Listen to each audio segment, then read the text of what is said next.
Disclaimer. यह video शैक्षिक उद्देश्य के लिए है। इस वीडियो में आप जो कुछ भी सुनेंगे वह इंटरनेट से लिया गया है, जो सार्वजनिक डोमेन में उपलब्ध है। आज हम आपको मणिपुर में चल रही हिंसा की पूरी कहानी बताएंगे। कब और कैसे इसकी शुरुआत हुई, अब तक क्या क्या हुआ, कुकी समुदाय की दोनों महिलाओं को निर्वस्त्र करके घुमाने वाले कौन हैं, आइए समझते हैं। मणिपुर में पिछले 83 दिनों से हिंसा जारी है। इस बीच कुछ ऐसी वीडियो सामने आए हैं जिसने पूरे देश को दहला दिया है। इस वीडियो में कुकी समुदाय की 2 महिलाओं को नग्न करके सड़क पर घुमाते हुए दिखाया जा रहा है। ये वीडियो पूरी दुनिया में चर्चा का विषय बन चुकी है। प्रधानमंत्री नरेंद्र मोदी ने भी इसकी निंदा की। उन्होंने कहा कि दोषियों को किसी भी हालत में बख्शा नहीं जाएगा। सुप्रीम कोर्ट ने भी इस मामले को स्वतः संज्ञान लिया है। चीफ जस्टिस डीवाई चंद्रचूड़ ने केंद्र और राज्य सरकार को सख्त कार्रवाई का निर्देश दिया है। चीफ जस्टिस ने यहां तक कह दिया कि या तो सरकार कार्रवाई करे, नहीं तो हम खुद इस मामले में हस्तक्षेप करेंगे। पहले प्रधानमंत्री मोदी और चीफ जस्टिस की टिप्पणी जान लीजिए। आज से संसद का मानसून सत्र शुरू हुआ।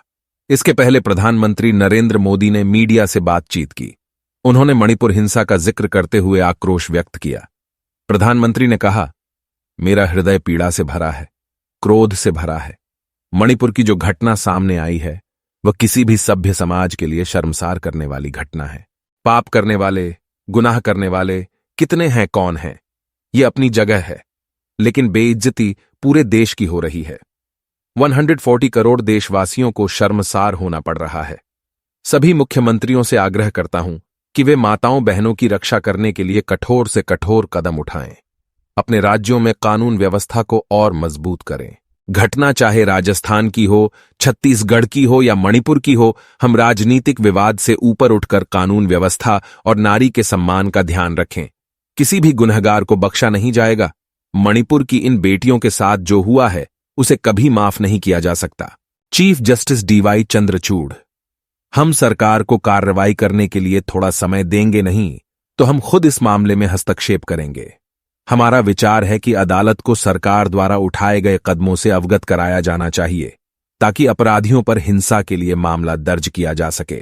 मीडिया में जो दिखाया गया है और जो दृश्य सामने आए हैं वे घोर संवैधानिक उल्लंघन को दर्शाते हैं और महिलाओं को हिंसा के साधन के रूप में इस्तेमाल करके मानव जीवन का उल्लंघन करना संवैधानिक लोकतंत्र के खिलाफ है। मणिपुर में क्यों भड़की हिंसा, इसे समझने के लिए हमें मणिपुर का भौगोलिक स्थिति जानना चाहिए। इसके साथ ही हमें थोड़ा पीछे चलना चाहिए। दरअसल मणिपुर की राजधानी इम्फाल बिल्कुल बीच में है।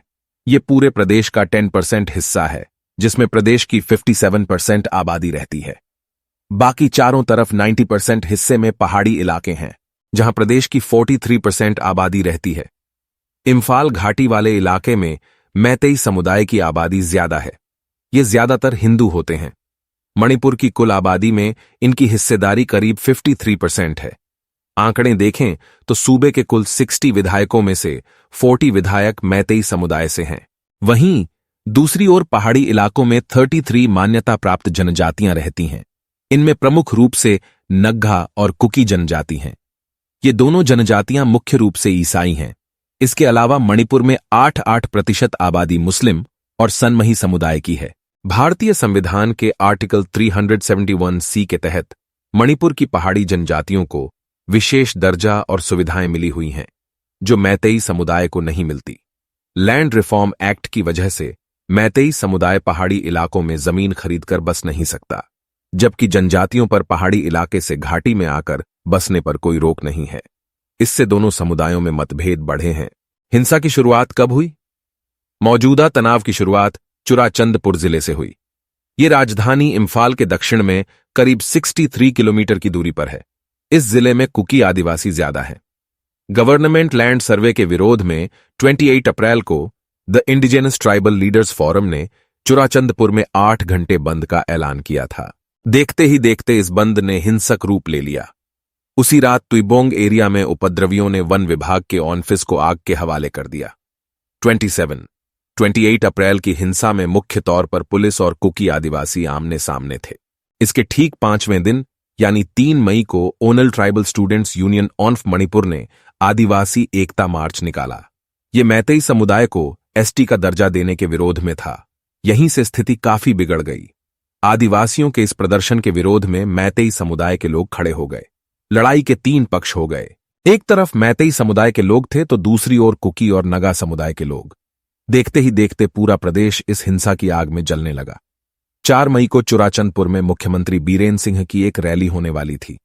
पूरी तैयारी हो गई थी, लेकिन रात में ही उपद्रवियों ने टेंट और कार्यक्रम स्थल पर आग लगा दी।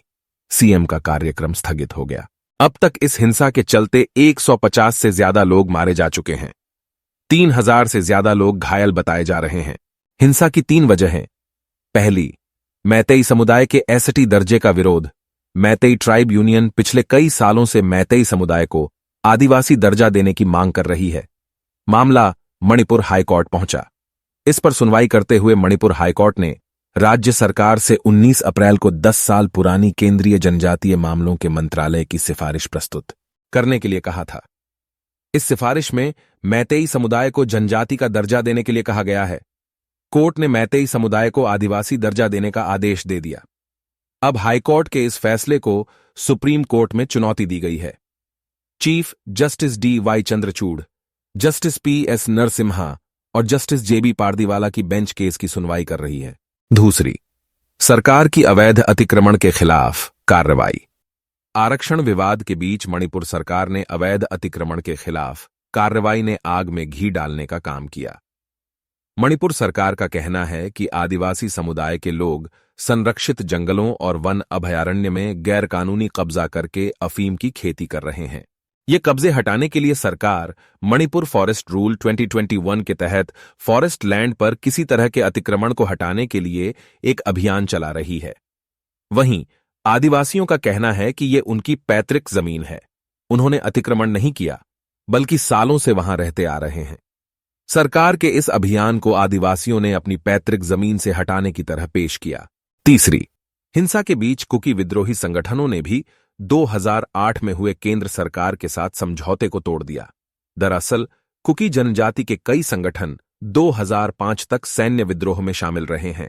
मनमोहन सिंह सरकार के समय 2008 में तकरीबन सभी कुकी विद्रोही संगठनों से केंद्र सरकार ने उनके खिलाफ सैन्य कार्रवाई रोकने के लिए सस्पेंशन ऑफ ऑपरेशन यानी SOS एग्रीमेंट किया। इसका मकसद राजनीतिक बातचीत को बढ़ावा देना था। तब समय समय पर इस समझौते का कार्यकाल बढ़ाया जाता रहा, लेकिन इसी साल 10 मार्च को मणिपुर सरकार कुकी समुदाय के 2 संगठनों के लिए इस समझौते से पीछे हट गई। हथियारबंद इन संगठनों के लोग भी मणिपुर की हिंसा में शामिल हो गए और सेना और पुलिस पर हमले करने लगे। महिलाओं को नग्न कराकर घुमाने का किन पर लगा है आरोप? रिपोर्ट्स के मुताबिक वायरल वीडियो में जिन 2 महिलाओं को नग्न करके घुमाया जा रहा है वो कुकी समुदाय की हैं। ये वीडियो 4 मई का बताया जा रहा है, जब हिंसा शुरुआती चरण में था। महिलाओं को निर्वस्त्र कर घुमाने का आरोप मैतेई समुदाय के लोगों पर लगा है। इस मामले में पुलिस ने अज्ञात हथियारबंद बदमाशों के खिलाफ थौबल जिले के नोंगपोक सेकमाई पुलिस स्टेशन में अपहरण, सामूहिक दुष्कर्म और हत्या का मामला दर्ज किया है। उधर मणिपुर के मुख्यमंत्री एन बीरेन सिंह ने भी मामले की जांच के लिए अलग टीम गठित कर दी है। केंद्र सरकार ने भी राज्य सरकार से इस मसले पर रिपोर्ट मांगी है। केंद्रीय महिला एवं बा। आज के वीडियो में बस इतना ही। आप इस तरह के नॉलेज संबंधी वीडियो देखने के लिए आप हमें सब्सक्राइब भी कर सकते हैं।